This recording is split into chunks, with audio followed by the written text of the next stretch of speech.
So here's what you must be prepared for: opportunity and competition. Here's what America now has a chance to play: the world game, right? The world game of economics. Making a contribution and getting out there and competing with our technology and our muscle and our brains and our intelligence and everything else we've got. We bring all of that to bear into the 21st century. And America's got a good chance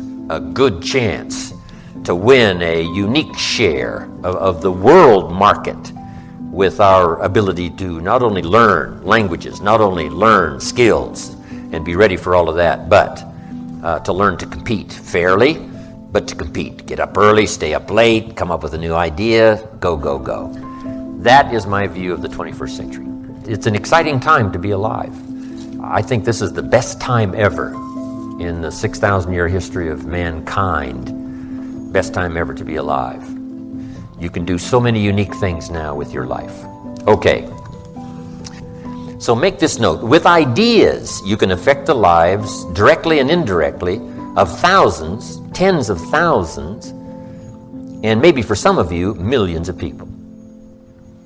Directly and indirectly, you can affect the lives of dozens of people, hundreds of people, some of you thousands of people, because the ideas you share won't be lost. They'll be invested in someone else who will pass them on, who will pass them on. Because, you know, some have come my way and gone on to do much bigger things than I've done. Tony Robbins sat in my seminar when he was 17. 17, he was on the outs with his parents and he was sleeping in his car. And someone got him to come to my seminar, age 17. So you never know who's in the audience. And he worked for me for 3.5 years promoting my seminars, back then called Adventures in Achievement. 3.5 years. Finally ran one of my offices at age 20 in Los Angeles. Tony Robbins. Now he's a big-time superstar, bigger superstar than I am around the world. Unbelievable. And he mastered all the stuff. You know, I didn't teach him to fire walk and all that stuff, but that's Tony style. You know, he can get by with that. I couldn't do that. I did say to him one time, Tony, you got to do water instead of fire. They'll come from all over the world. And knowing Tony, guess what? He'll probably try it. Kid's unbelievable. He's unbelievable. But around the world, now he's a bigger superstar than I am, you know, multiplied by who knows how many times.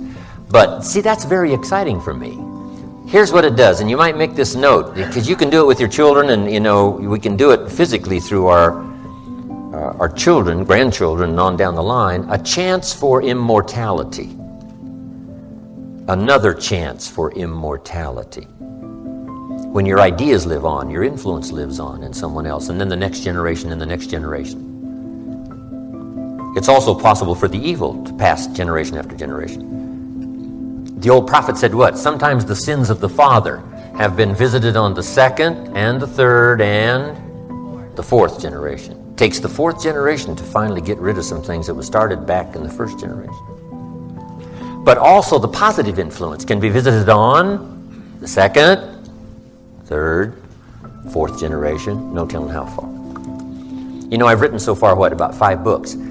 I have a vision someday, 100 years from now, when I'm gone, somebody's up in an attic going through a box of old dusty books. And there's one of my books, Seasons of Life. They blow off the dust, say, wow, this is an interesting book.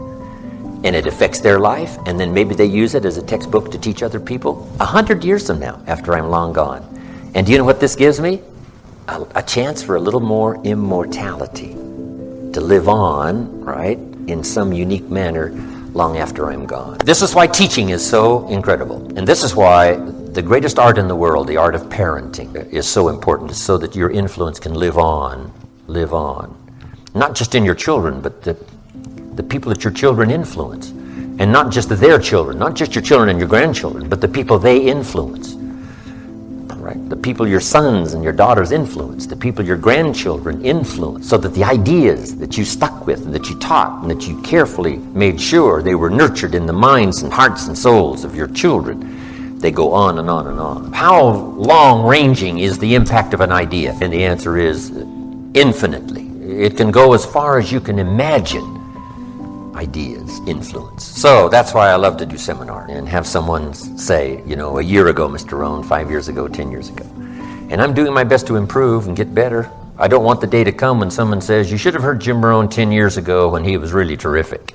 I don't want that to happen. I want someone to say, hey, I heard him 10 years ago, but you should hear him now, right? Taking off some of the sharp edges.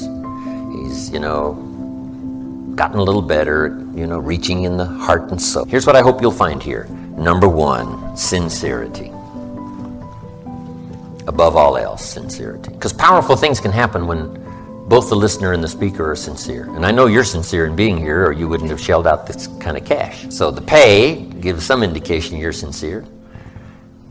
But here's more important than the pay, your time. It's one thing to ask you for your money, and it wasn't that much money, but here was the big request to spend a couple of days. See, that's big time. Money's now small time because everybody's doing well, but here's what's big time, and that's time. So make the note, time is more valuable than money.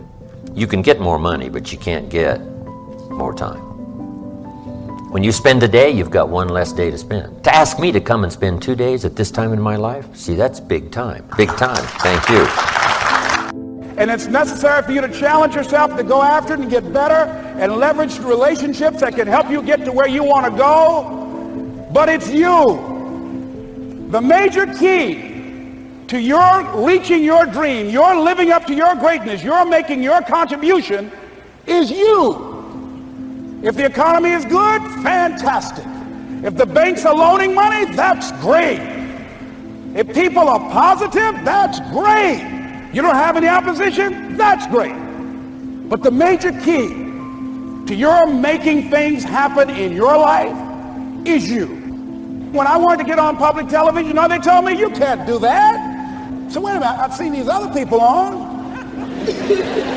It's possible I can get on. Leo Buscaglia, John Bradshaw.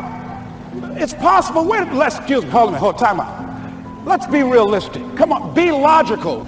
I said, well, wait a minute, why can't I do it? Well, let's look here. Think about guys who have credentials, all kind of credentials. You don't have any college training. They're not going to put you on television. Give me a break.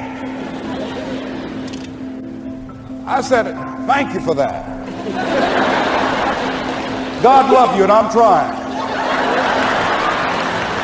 And went on about my business, you hear me? Let me tell you something. What people think about you and the possibilities for your dream is none of your business. That's their business.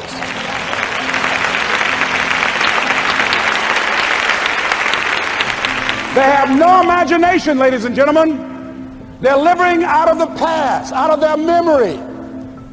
Their attitude is it can't be done because they haven't seen it. They're judging according to appearances. The people that are going to make it in the future, the people that are making it today, let me share something with you. History is being read, but it's also being written by people with imagination. Hey, I want to talk to you today about success. Success, duty, obligation, responsibility. If you approach it any other way, which most people are, most people think, well, I'll be successful if the economy works. I'll be successful if something happens. I'll be successful if I win the lottery ticket. Look, you're not going to be successful if you don't demand it. If you literally don't stake a claim to it and say, this is mine, it's important, you're not going to have it, I promise you. I know, I'm telling you from experience. I spent the first 25 years of my life like a spectator, watching other people get successful and then wondering why I wasn't. Success is your duty. It is your responsibility. Your obligation and your responsibility. It's important. You ever think about what you think about? Because if you did, and if you took control of that, you could alter the direction of your entire life. Most people never take the time to take an inventory about their thoughts. Yet our thoughts control our world. Our thoughts are like magnets. They literally draw towards us that which we obsess about. And so most people never take the time to analyze what they think about. The most successful people I know are the most self-aware, meaning they're aware of what they do and they're also aware of what they think. They're aware of how they're perceived. Average person, you and I have about 75,000 thoughts a day rattling around in this thing we call our brains and our minds, 75,000 of them.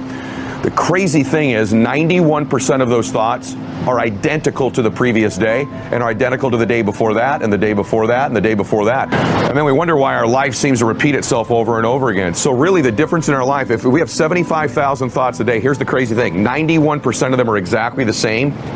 The separation in our life is in those 9% of their thoughts, because remember this, these magnets are pretty powerful. That's why I'm always saying that your obsessions become your possessions, because they do. You draw into your life exactly what it is you think about. It's a physical reality that you attract to yourself what you think about. So the difference in our life is 9% of our thoughts. That's why people say all the time, the difference between winning and losing is so small, it's almost too scary to talk about. And really, we've identified what it is. It's 9% of what we think about alters the direction of our life.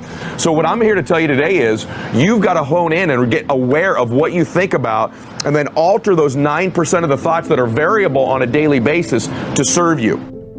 Let's say you have a goal that you want to achieve, but you have a lot of self-doubt or uncertainty. You haven't done it yet, or you've tried and you failed.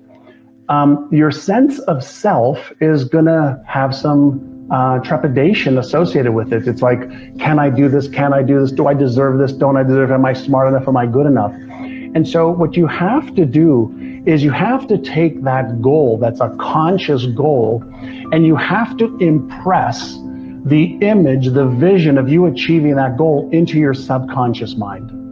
Why? Because the parietal lobe is part of your subconscious sense of self, and you've developed your sense of self over the last 30, 40, 50, 60, 70 years, depending on how young you are.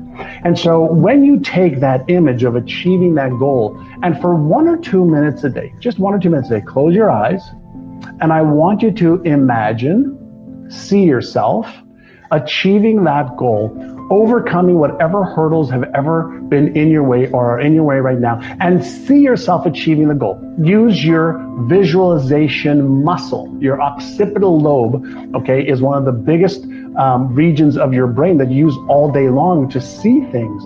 So when you use this just little technique of visualization, just see yourself and feel yourself achieving that goal, you start to override the existing self-image and identity that's there. 1 to 2 minutes a day is all you need to see yourself doing that. The people who took their goals out of their head, wrote them down with one little piece, which I'll share with you in just a moment, were 50% more likely to achieve their goals than the people that did not achieve their goals.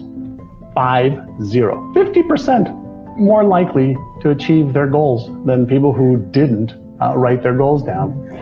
And so invest a little bit of time writing your goals down, but more importantly, why not look at them every day? Just to cognitively prime your brain on what it is that you want, right? So when you have your goals and you look at them every day, you're actually not just reinforcing, yes, this is what I want, giving your brain an instruction to focus on everything in your physical world and even in your imagination that can help you achieve it, but you're priming your brain to move from conscious to subconscious by the simple act of reviewing it every day.